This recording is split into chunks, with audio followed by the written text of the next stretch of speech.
He blew the whistle. You? মেসির বিপক্ষে match আর ভাইয়ের গায়ে হাত, এরপর যা করলেন ছোট ভাই কাবান সুলিবান তা দেখে রীতিমতো অবাক ফুটবল বিশ্ব।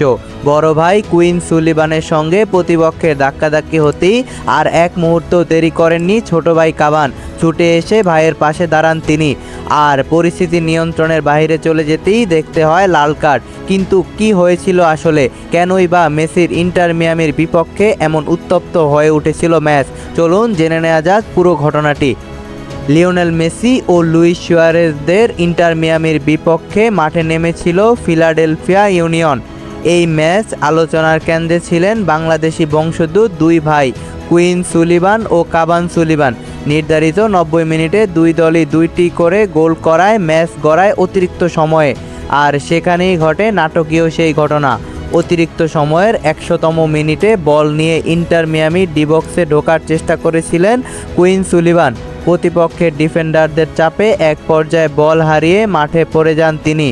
উঠে দাঁড়ানোর সময় ইন্টার মিয়ামির এক ডিফেন্ডারের সঙ্গে কুইনের ধাক্কাধাক্কি শুরু হয়।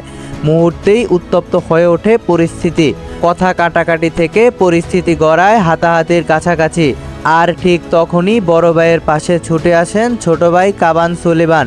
ভাইকে ঘিরে উত্তেজনা তৈরি হতেই কাবানকে বেশ আগ্রাসী ভঙ্গিতে প্রতিবাদ করতে দেখা যায়।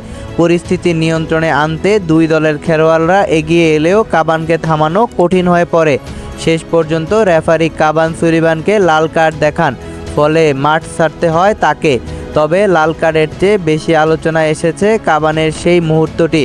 কারণ প্রতিপক্ষের বিপক্ষে খেলতে গিয়ে নিজের বড় ভাই যখন বিপদে পড়েছেন, তখন বয়স বা পরিস্থিতির কথা না ভেবে তার পাশে দাঁড়িয়েছেন ছোট ভাই।